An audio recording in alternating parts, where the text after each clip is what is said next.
Hello hello hello बडेगा ये बबाव नांदो ये बबाव नांदो माने प्रकाश नार्जारिनाव सोरनाव कल खालामनायमोन आं नोंथांखौनो फन खालामदोंमोन थारमाने मानोबा माने जोंथ' थारमाने बाहेरायाव दङमोन जेनेबा जोंनि ओजानिफ्राय माबाफोर हेल्प मोनो नामा बेफोरबायदि साननानै फन खालामदों नोंथांनि बे चेनेलखौ नायबाय नाम्बारबो मोनबाय नोंथांखौ बेनि थाखाय फन खालामनाय जादों दाथ' जेबो एनाउन्स होआखै माने आउटसाइड आसामनि बाहेरायाव खामानि मावनो थांनायफोरनिखौ आरोना ओमफ्राय ओरैनोथ' आसाम सरकार भारत सरकाराथ' गासिबो भारतनि 80 क्रर माने गैजारोङि मानसिफोरनि न'खराव साफा माने 5 केजि माने माइरं होगोन ओमफ्राय दालि होगोन होननानै बुंदों आरो जोंनि आसाम सरकाराबो गावसोरनिफ्राय होगोन होननानै बुंदों जेनेबा जों दा बाहेरावनियाव थारमाने जों गुजरात सुरात एरियायाव जोंनिथिंनिफ्राय 90% मानसि दङ दा थांनोथ' हायासै गारिबो बन्द' जाबाय मिस्ट्रिफोराबो बन्द' जाबाय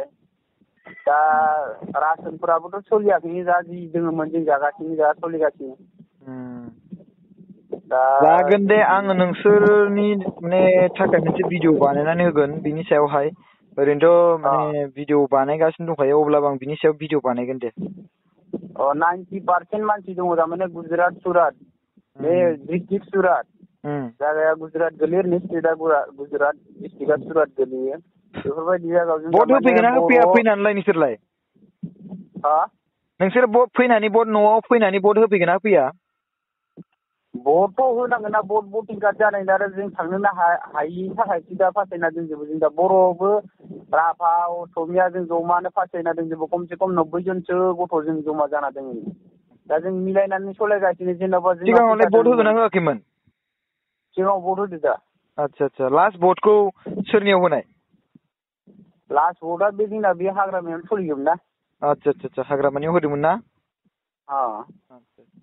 दे जागोन दे आङो सरकारनियाव नोंथांमोना जुदि हेल्प खालामनो हायोबा नायफिनदो नोंथांमोननि जोंथ' आरो मा जोंथ' भिडिअ बानायनानै आगारनायल' जोंनाथ' आरो जोंनियाव इसेबां पावार थाया बिसोर गासिबो सरकारनियाव आरो पलिटिकेल पार्टिफोरनियावसो थाजोबो नुगोन ना बिसोरो मिथिगोन नुबाबो बिसोरो भिडिअखौ नुबाबो इसेबां गुरुत्थ' खालामा बिसोर इसेबां ध्यान होआ मानो होनोब्ला बिसोरो गावबा गावनि एटिटिउडआव थायो जों बानायो बाट बिसोरो हिसाब मथे जों खबर लालायनांगौ जोंथ' खबर लाबाथ' बिसोरो बांद्राय बिजियानो देखायखायो मानो होनोब्ला जों खबर लाबा खौरां लानो नागिरबा मोनसे बिनि सायाव रायज्लायनो नागिरबा बिसोर बांद्राय बिजि देखायखायो अभार एखेबारे ओमफ्राय गावसोरो टाइमखौ दिहुननानैबाबो जोंखौ खबर होनो रोङा बेफोरबायदि आरोना गोबां मानसि गोबां आफाद दङ बैसोर आफाद मानसिफ्राबो बिराद बिजि बेफोरबायदि थायो स' दायो बिनि सायाव रायज्लायनाय जायाखै दा बुजिनांगौमोन आरो बिनि सायावहाय ओरैनोथ' दासिम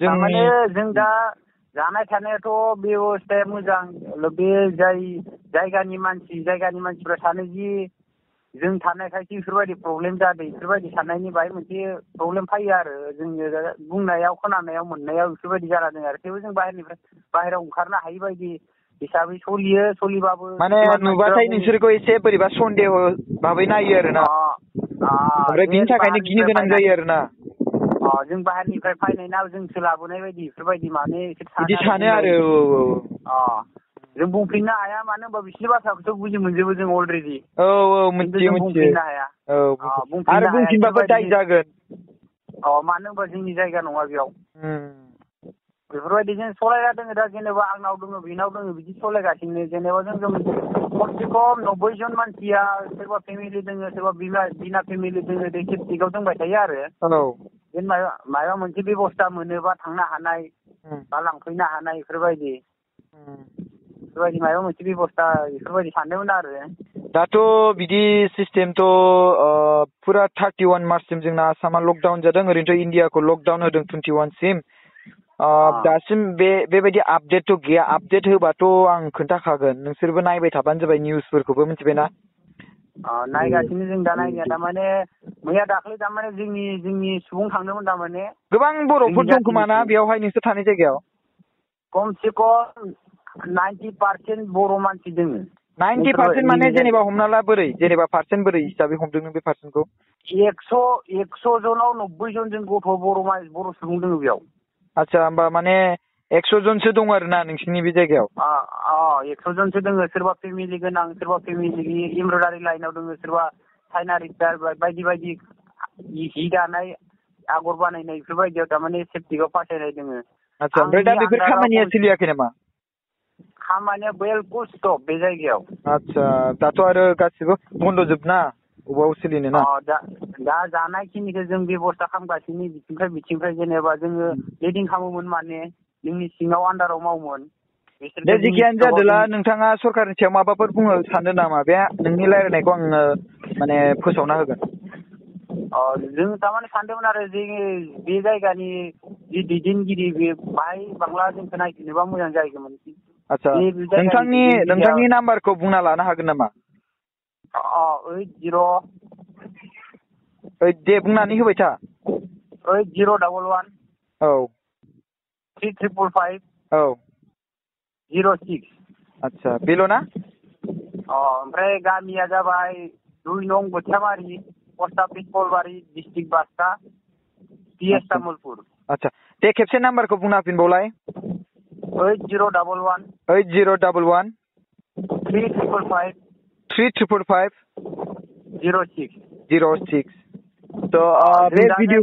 बे भिडिअखौ जाय नायदों आरो जायफोर इउपिपिएल पार्टियानो जा बा बिपिएफ पार्टिनि सुबुंफ्रानो जा जुदि नुदोंब्ला अन्नानै प्लिज बिथांमोनखौ कल खालामनानै बिसोरनि जाहोनखौ बुजिया आरो बिसोरनि थानाय जानाय लोंनायफोरनि सोमोन्दै एसे सोंबानो जाबाय। जे बे नङाखि नोंथांमोना बिसोरनो मदद खालामथारनांगौ। नोंथांमोना जुदि सानोब्ला बिसोरखौ मदद खालामनो हायो अब्ला प्लिज नोंथांमोना मदद खालामबानो जाबाय। स' नोंथांमोनखौ मदद खालामोब्ला जोंनि गोसोफ्रा गोजोननाय मोनगोन। दा बिसोरनि 100 जन 200 जन जों गुजरातथिं महाराष्ट्रथिं थानाय आरो जोंहाय फारसे केरेला कर्नाटका बिराद दङ दासिम बर' सुबुंफोरा गोबां फासिनानै दं। बिसोर नंगौ गावसिनि उदैनि थाखायनो खामानि मावनो बाहेरायाव थांदों नङा होमबा?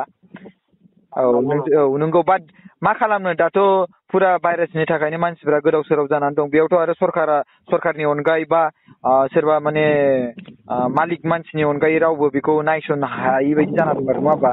दा नोंनाव जुदि रां दंब्लासो इसोरखौ नायनो हायो, डनेसन होब्लासो बिसोरनि जिउआ एसे एनै रैखाथि मोननाय बायदि जाना दं। मानो होनबा बिसोर मावाबानो मोनजाया नङा होमबा? नोंसोरनि उदैयाव दायो नङा होमबा? रां रुफा गैयाबानो जोङो थारमाने मास मोननै मास मोनथामसो बेथन लायोमोन ना। बेथन लायोमोनबा जोंनिया मास मोननै मोनथामनि बेथना स्टप जाना दंमोन जोंनिया। ओमफ्राय जों मास मोननै मोनथामनि बेथनखौ जोङो बहनजोब्बाय। बहननानै माने न'आव हरजोब्बाय आरो नोंसोरो? न'आव आधाखौ हरदोंमोनबाबो आधाखौ लाखिबाय। जों थारमाने बे परिस्थितियाव जों मिलायनांगोन होननानै जेनेबा 200 जन 150 जन जों बर' सुबुं दोङो। जों मोनसे जायगायावनो दोङोमोन नालाय। जों थारमाने फैसाखौ सासेया बाहायोबा सासे बाहायनाङा जेनेबा बायसेन्सनि थाखाय लाखिना दोननानै बिदि सोलिनानै दंगासिनो दं आरो दा ना? होमबा इसिबां माने प्रब्लेमाव गोग्लैथ'वाखै खोमा ना नोंसोरो? प्रब्लेमाव गोलैयाखै थारमाने प्रब्लेमा नोंसिना बेनोखि बेयाव आसामाव फैनो हानायखौ माला फैनो हागोन? बेफोरबायदि बे जायगानि सुबुंफ्रा जोंखौ थारमाने नुबानो बुङो जि बेफोरनिफ्रायनो जादों। जों बाहेराव ओंखारनाया बाहाय गोब्राब जाहैयो। सोरखौबा बुंनो थाङोबा गोब्राब जायो। बेफोरनि थाखाय जों थानायनिफ्राय थायैआनो मोजां जाहैगोन बेफोरबायदि आरो साननायाव। बेफोरबायदि गोब्राब जायोबा बारा दिन जायोबा जेन बायबाफोर प्रब्लेमबो खालामनो हायो बिसोरो। बिसिनि जायगायावथ' जों दा जेबो बुंनो हाया। औ नंगौ। दे जिखियानो जादोला आङो नोंनि बे रायलायनायखौ नोंनि कल खालामनायखौ डाइरेक्टलि आंनाथ' कला अट' रेकर्ड जायो नालाय। स' नोंथांनि आङो कलखौ बेखौ आपलड खालामना होगोन। जिखियानो जाया मानो रायजो राजाफ्रा बेखौ मोनथिनानै लाथों नङा होमबा? थेंक इउ स' माच आदा कल खालामनायनि थाखाय।